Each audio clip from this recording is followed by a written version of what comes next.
Hey Bayek, it's me Ian, and in today's video I'm continuing my look at a classic Doctor Who, the great golden age of Doctor Who, and here it is, it's the Third Doctor this week. Aha, yes, the Third Doctor in The Time Warrior from 1973. Yes, this is a kind of revamp and change in the last Jon Pertwee season.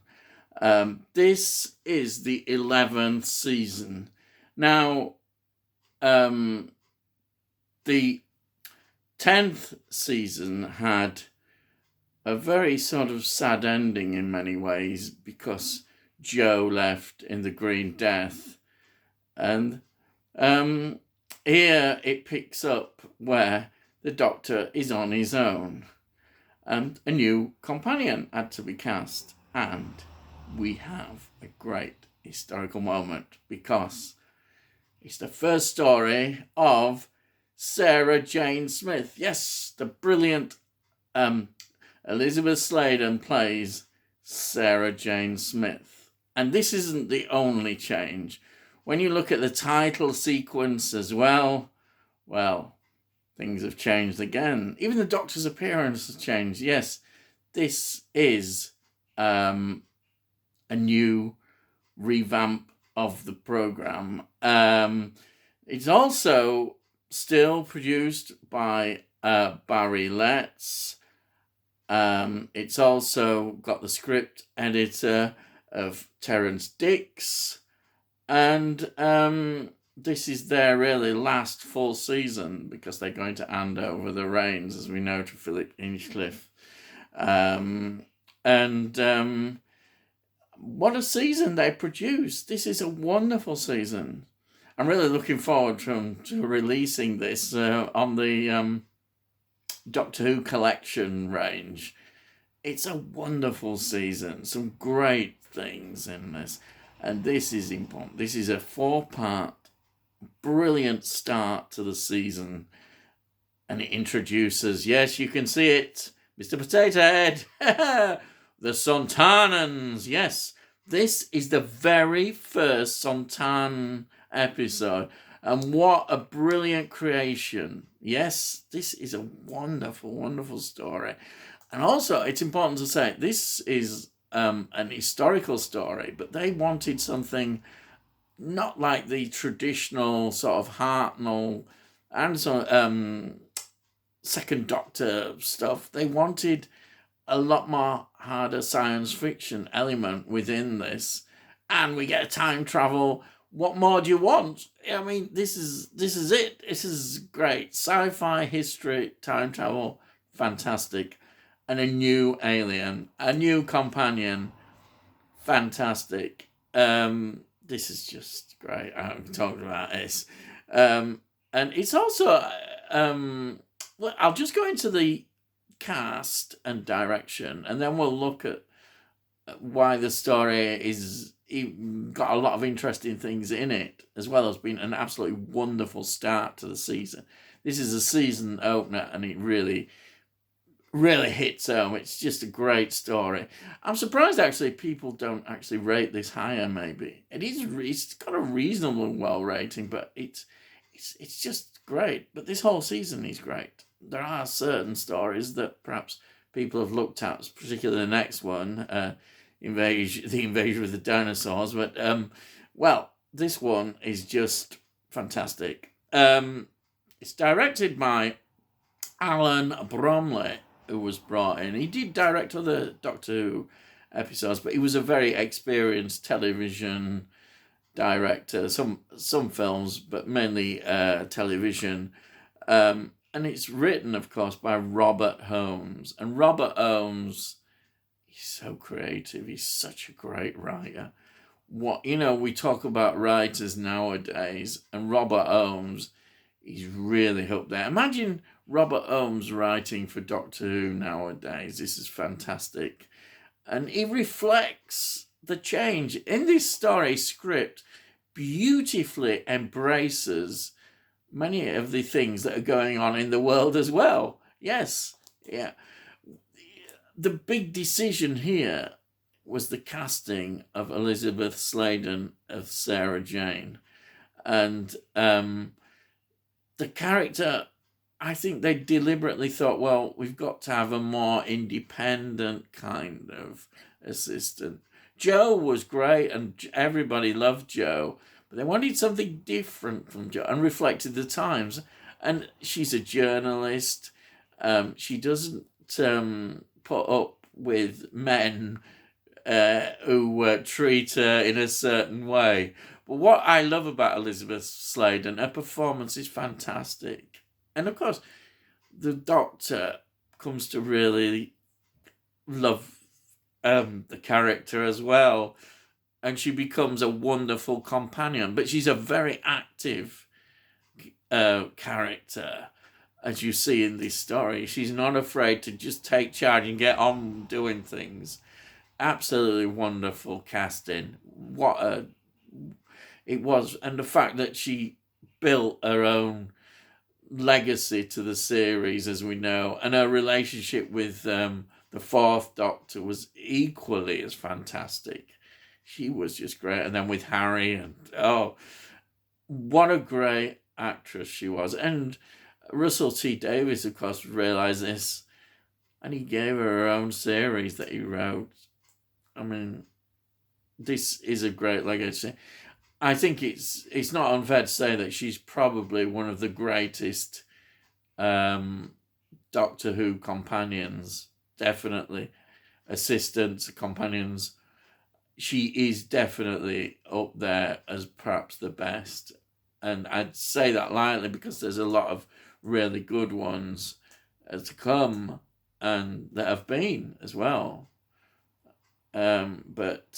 Yeah, Sarah, she's a legend. Sadly, not with us today, but what a legacy she left behind, and this is the start of that. Now the Brigadier's in this. Nicholas Courtney, of course, playing the part. But it's not very long. It's just right at the beginning at the unit headquarters. Some sort of hideout connected with unit where you've got these scientists who mysteriously are disappearing. And of course, he's brought the Doctor in to find out why are these scientists disappearing. And it all becomes clear. So we've got that. And then we've got the villain, of course, which is, we've got two villains, really.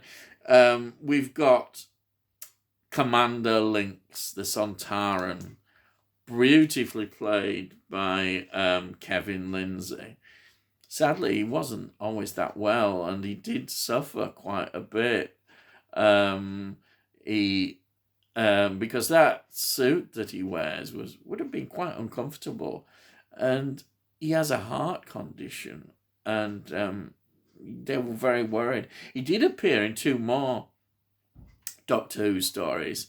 He appeared in the Planet of the Spiders, which is, the last sort of great, it's a regeneration story. It's a beautiful end to the season. And he plays Cho-Ji, who's quite an important character in that. Very important. And then he did appear only in one episode in the Sontaran Experiment, the Tom Baker story. Sadly, in 1975, he died. That's very sad. But what a great performance as Lynx. He sort of seals what our interpretation of the Sontarans are, and what a great invention they were. And as we know, over the years, they've been used now more, especially in the new Doctor Who as well. We meet them again. Tom Baker meets them as in the Invasion of Time. I think that's it in the episode, which is really good, and we get to know a bit more about them. And of course, and the Sontaran Experiment, of course, which is the two-parter, which is excellent story that as well. So this is it, the beginning of the Sontarans in Doctor Who. Then now the next character is the because it's in medieval times back then, and it's brilliantly played. Iron Gron, the sort of, well, the villain warlord leader who wants more power and is not a very nice character, and it's beautifully played by David Dacre, an experienced actor who really adds such a lot to the part. He's a real villain, Other interesting things to point out in the cast is we've got June Brown playing Lady Eleanor. You're going, who's June Brown? And then some people say, I know June Brown. It's Dot Cotton from EastEnders. Yes, and you know what? She's great in this role. Absolutely great. Fantastic. She adds quite a lot to that character. Yeah. I mean, we don't see a great deal, but we do see enough of to think, yeah, she's an interesting character. She does really well there to, what she's got in the script. It's wonderful. Another thing I have to mention is that we've got Jeremy Bulloch. Now, he plays this character who is really is in the end on the Doctor's side quite good. He plays it in a very good way. He's an archer.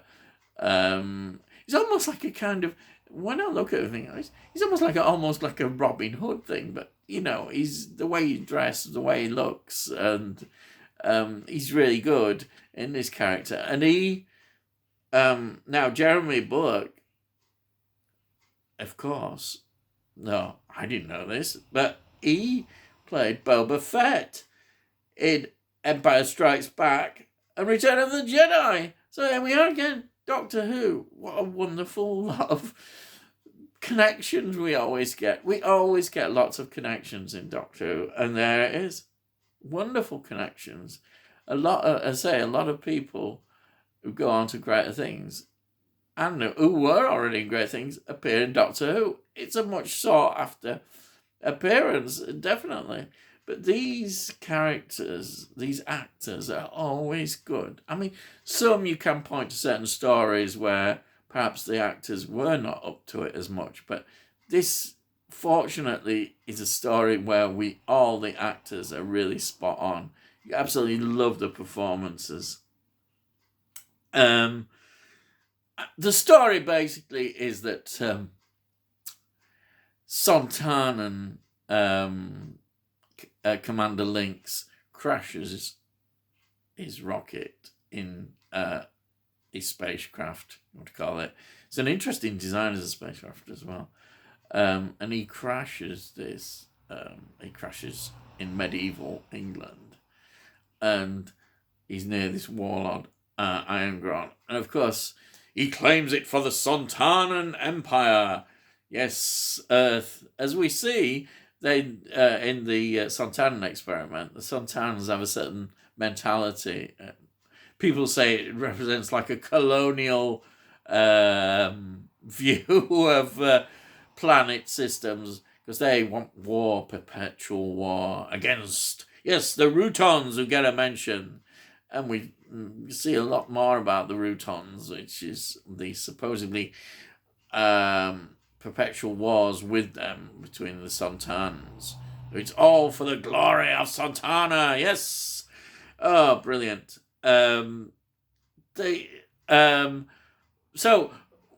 the Lynx needs people to repair his craft, and he does like a deal with the Iron Gron that if he gives him a room for a laboratory in space to do these repairs, he will give him weapons so he can win the war. As the Doctor points out, this is a very dangerous leap, because if he's giving him these weapons, it's going to absolutely devastate the whole evolution in terms of warfare for as he says, by the 17th century, you'll be having nuclear war, nuclear bombs, to carry on like this. So it's a very important part in history, and he's interfering in it again. And he's also, the reason why the scientists are disappearing, of course, is because he is snatching them back as far as he can go to the 20th century and bring them back to help repair his ship. Very clever story. And this is where it all begins and unfolds, as the Doctor and Sarah, who's the investigative journalist, going back in time through the TARDIS. She becomes like a stowaway on board the TARDIS. It's wonderful the way she first is very suspicious of the Doctor as well. It's a wonderful interaction. And also, I must say that Jon Pertwee, again, he's fantastic. He's a bit of the action man. There's some great staged fights as well as scenes. It's you just can't help but love this story. I just keep thinking about all those stories. The location as well. I mean, you've got this castle. It's in Cheshire, Penforton Castle. What a wonderful location that is. And also the designs. You've got to really give the studio designs of the interiors of the castle as well. Oh, brilliant. I mean, it's just great. This is, again, Doctor Who's showing that, again, on limited budgets, it's amazing what you can do. And they did it so well. I talk about it all the time, but it's so true. The other things that we've got here is, I love when you get references. Now, there's a lot of references. Sometimes Doctor Who's very good at dropping in things that will become important later on. And at the end of, in the previous story, the Doctor had been trying to get to Metebelis 3, the blue planet, which has become quite sort of legendary in Doctor Who history. And he's mentioned here again, Metebelis 3. And of course, ultimately, this is where, in the Planet of the Spiders, he gets his regeneration happens because of the radiation from these blue crystals. Remember the crystals? So you're already getting these references. And of course, we get the Dr. John Smith reference, which is continued right through his name. Brilliant. Absolutely brilliant. The whole story has a freshness about it. As you know, this is the season. And there's a great enjoyment. But there's also, I think, behind the scenes, there's a feeling that they want to go out in a really wonderful way. They want to give this season something real special and push forward into the new era of Tom Baker. And they do that successfully. And they produce these wonderful stories. And this is that kind of story. This is the story where everything just comes out beautifully. It's Doctor Who doing what it does well. I know I keep saying these kind of things, but it's so true. Honestly, if you're a fan of Doctor Who, you really will appreciate this. You should appreciate it. I sound like a preacher man, because there's so many people, I think, there's almost a feeling that the classic series, we should really embrace it. It's like with Star Trek. We should embrace the original series and not quite dismiss it as much as, well, not dismiss it, but I think there's a devaluing of these series as sometimes. I think in Star Trek, but that's another day, another discussion point. And this is real good classic Doctor Who. As I say, I started, for people who are not as familiar with Doctor Who, I've been reviewing the colour episodes from 1970 onwards, and this particular, the Pertwee and the Baker years. And I may do some Peter Davison as well and some of the others, but at the moment, I want to just sort of show you how good these episodes were and what a great era it was. And it's just fantastic. Yeah, I would almost just, please come and watch some of these episodes and see them for what they are, which are brilliant pieces, historical pieces of television history, and absolutely wonderful. I can't think of, so many series that are like this. It's just absolutely wonderful. It really is. And that was, I could go on about it. Just to give you a brief idea about this. Now, I got this story. I remember getting it. 1989, it was released on VHS. And it was one of those where they put all the episodes together. It wasn't in an episodic form. And then, later in 2007, so it's a bit later, it came out on DVD. The DVD releases, if you remember, had started in 1999, but really got going with the Robots of Death in 2000. And then we continued. By this time, they were producing, by 2007, DVDs on a very regular basis. And this also has an option on this DVD of upgrading the special effects, which is quite nice. It's a nice touch to it, which is great. I think the makeup, anyhow, is always good. I mean, look at the Sontaran design. Fantastic. And some of the effects are just great. But yeah, you've got that. And this is there's a really good documentary as well on here. I'm really looking forward to new things connected with this story in the Doctor Who collection whenever it comes. Though I don't feel it will be yet, but hopefully. You never know. You never know. So I think that's it, really. I could talk a lot more about these stories. I don't want to go on too much. It'd be nice for you to explore, hopefully. This will be, again, another easy release to pick up, quite cheap. Still available, probably at Amazon, but you can probably go CX and other places like that, charity shops, and find these stories very cheap. Yeah. So, anyhow, that's it. That's it. All I've got to say, as usual, is please subscribe so I'll let you know when I put out these videos. If you like what I'm doing, then, well, give it a like. And it costs notes, as I say all the time. And all I've got to say is, I'll see thee, and I'll see thee again.